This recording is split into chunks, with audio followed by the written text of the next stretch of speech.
நண்பர்கள் அனைவருக்கும் அன்பார்ந்த வணக்கங்க. இன்றைய பதிவில் அதிக கறவதிறன் கொடுக்கக்கூடிய ஹச்சப்பில் ஒரு சினை மாடு ஒன்று விற்பனைக்கு வந்திருக்குதுங்க. மாடு நல்ல தரமான மாடுங்க, நல்ல கறவத்திறன் வாய்ந்த மாடு அப்போ தான் சொல்லியிருக்காங்க. மாட்டுக்கு சுழித்தவரலாம் இதுமில்ல, சுழி சுத்தமான மாடுங்க, நல்ல பெருவெட்டான மாடுங்க. மாடு வந்து 9 மாதம் சினையாக இருக்கக்கூடிய மாடுங்க. இந்த கண்ணு போடுறதுக்கு 10 நாட்கள் எடுத்துங்க.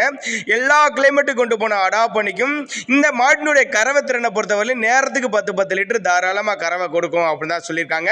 மாடு விற்பனைக்கு வந்திருக்க இடம்னு பார்த்தீங்கன்னா திருச்சி மாவட்டம் லால்குடி என்ற பகுதியிலேருந்து விற்பனைக்கு வந்திருக்குது. டிரான்ஸ்போர்ட்டோட அரேஞ்ச்மெண்ட் உண்டுங்க. நேரில் வந்து பார்த்து மடி செட்டை பாருங்க, மாட்டோட உடலமைப்பை பாருங்க, காம்போலத்தை பாருங்க, எல்லாமே நீங்கள் செக் பண்ணியே எடுத்துக்கலாம். அந்த அளவுக்கு நல்லா தரமான மாடு அப்படிதாங்க நம்மளோட விற்பனை தெரிஞ்சுக்க. அப்படி எல்லா கிளைமேட்டுக்கு கொண்டு போன அடா பண்ணிக்கும். ஆண் பெண் யார் வேணாலும் பிடிச்சிக்கலாம். தண்ணி தவிர நல்லா அருமையாக எடுத்துக்கூடிய மாடு. உங்கள் பாவனை முறை சரியாக இருந்துச்சுன்னா சொன்ன கறவைக்கு மேலே கறவை எதிர்பார்க்கலாம். நல்ல கறவை திறன் வாய்ந்த மாடு அப்படிதாங்க நம்மளோட விற்பனை தெரிஞ்சுக்க. அப்படி மாடு போட போகிறது வந்து 4ஆம் மீத்து அப்படின்னு தான் சொல்லியிருக்காங்க. 4ஆம் மீத்து சினையாக இருக்குது. இன்னும் 10 நாள் டைம் இருக்குது. நேரத்துக்கு 10 லிட்டர் கறவை கொடுக்கும். பல் வந்து கடைப்பல் முளைப்பு அப்படின்னு தான் சொல்லியிருக்காங்க. திருச்சி மாவட்டம் லால்குடி இங்கே ஏரியா பக்கத்தில் தான் விற்பனைக்கு வந்திருக்குது. டிரான்ஸ்போர்ட்டோட அரேஞ்ச்மெண்ட் உண்டுங்க. தேவைப்படும் நபர்கள் தாராளமாக அவரோட கான்டாக்ட் நம்பர் டிஸ்பிளே கொடுத்துருக்கு, தொடர்பு கொள்ளுங்க.